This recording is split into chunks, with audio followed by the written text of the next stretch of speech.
Bagaimana caranya kita melakukan presentasi yang menarik? Caranya adalah dengan mengikuti petunjuk atau kerangka yang ada. Kalau kamu pernah mengikuti kelas public speaking, kamu mungkin tahu bahwa ada 4 kerangka atau guidelines yang bisa kita ikuti. Namanya AIDA, A-I-D-A, Attention, Interest, Desire, dan Action. Mari kita bahas satu persatu. Sebuah presentasi yang menarik harus dibuka dengan menarik. Namanya A, attention. Ya, attention itu adalah bagaimana kita mendapatkan atau mencuri bahkan perhatian dari audiens kita. Sama seperti misalnya kita sedang mancing. Ya, kail dan umpannya harus ditangkap atau dimakan oleh ikan, sehingga kita bisa mendapatkan perhatian dari audiens kita. Attention sama seperti orang yang sedang mendekati orang lain untuk bertanya tentang tempat atau alamat. Maaf Ibu, permisi, boleh tanya, seperti itu. Kita mendapat perhatian mereka. Nah, kalau kita mau mendapatkan perhatian dari audiens kita, maka selamat pagi Bapak Ibu sekalian, perkenalkan nama saya Pak Budi. Hari ini saya mau membahas topik tentang pembukaan seperti itu tidak akan mencuri perhatian.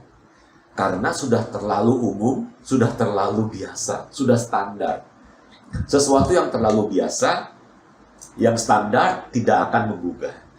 Ketika kita ngomong seperti itu, orang tidak akan terkesima. Wah, ini orang hebat, saya mau mendengarkan ceramahnya sampai habis. Kan tidak mungkin seperti itu. Kalau kita mau mendapatkan atau mencuri perhatian audiens kita, kita harus berani mencoba cara-cara lain. Ya, misalnya, kita bisa menyuguhkan sebuah fakta atau sebuah hasil survei, sebuah rasio, ya, sebuah sebuah judul dari surat kabar, trending topik, dan lain sebagainya. Apapun yang membuat orang-orang terperangah, karena tujuan dari attention adalah mencuri perhatian dari audiens kita. Oke, yang kedua adalah interest. Interest artinya minat. Ya, artinya kita harus membuat audiens kita tertarik atau berminat untuk mendengarkan apa yang kita mau sampaikan. Tujuan dari interest adalah membangun minat mereka sedemikian sehingga mereka sudah tidak sabar untuk mengikuti isi dari presentasi kamu. Ya, jadi tujuannya adalah membuat audiens menjadi kepo. Ya.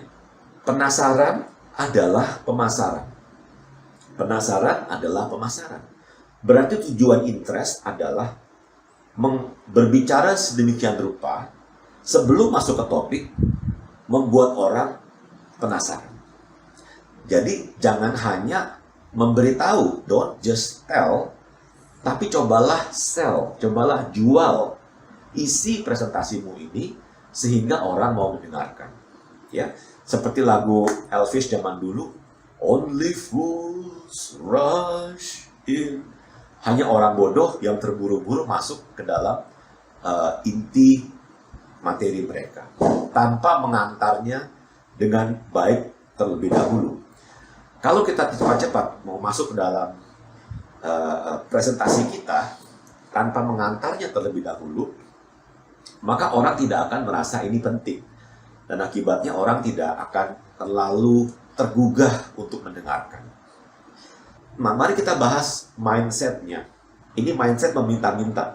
Kita meminta-minta audiens kita untuk mau mendengarkan kita. Berarti audiens lebih kuat. Audiens tangannya di atas. Karena kita yang butuh. Tapi kalau kita bisa menjual pesan kita dengan baik, ya, kita bisa membuat audiens penasaran, maka audiens butuh kita sekarang. Itu berarti kita lebih kuat posisinya karena tangan kita sekarang ada di atas. Yang menarik buat orang lain adalah sesuatu yang berkaitan dengan orang itu. Bahwa apa yang mau kamu sampaikan bermanfaat, menguntungkan bahkan untuk para pendengar. Kalau pesan kita tidak berkaitan atau tidak bermanfaat buat pendengar kita, buat audiens kita, biasanya orang tidak akan tertarik untuk mendengarkan. Maka dalam tahap membangun minat ini, kita harus ingat prinsipnya namanya ambak. Apa manfaatnya buatku? Atau what's in it for me dalam bahasa Inggris. Ingat, kalau kagak ada manfaatnya, maka orang biasanya tidak mau mendengarkan lebih lanjut. Itulah tahap kedua dari membangun sebuah presentasi yang menarik. Yang ketiga adalah desire. Desire adalah isi body dari presentasimu. Apa yang sesungguhnya ingin kamu sampaikan. Ya, setelah audiens kamu buat ngeces gitu ya, kepengen tahu ya tentang apa yang ingin kamu sampaikan, maka sekarang tibalah saatnya kamu menyampaikan isi dari presentasimu.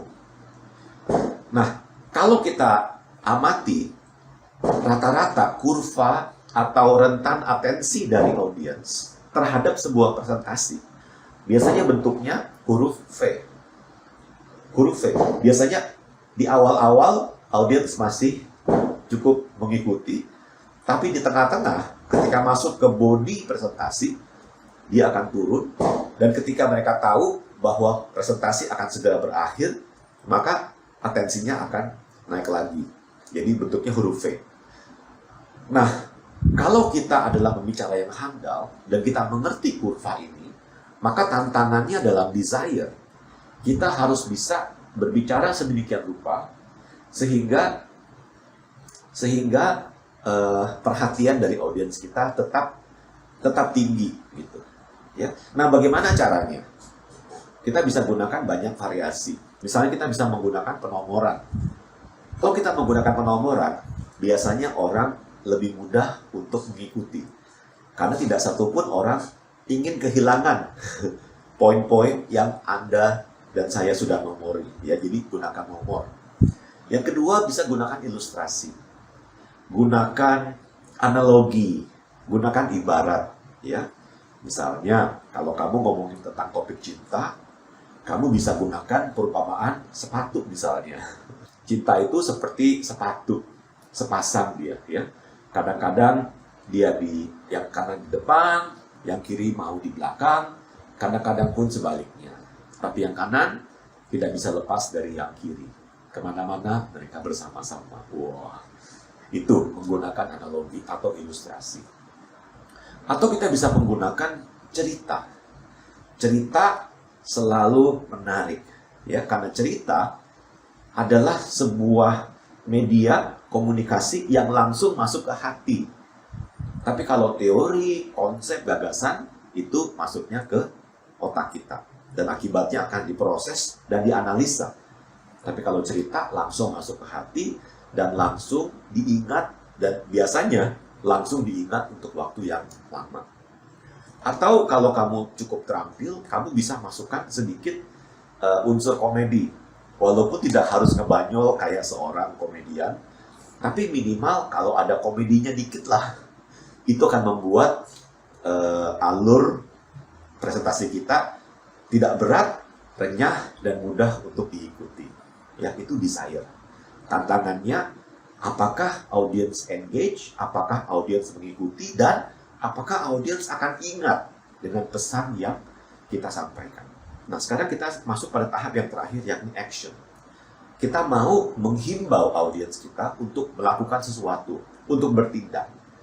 Bukan hanya sekedar kita mengetahui apa yang tadi kita jelaskan dalam presentasi, tapi kita mau mengajak audiens kita, menghimbau mereka, bukan hanya sekedar tahu, tapi yuk kita terapkan, yuk kita praktekkan, yuk kita implementasikan bersama.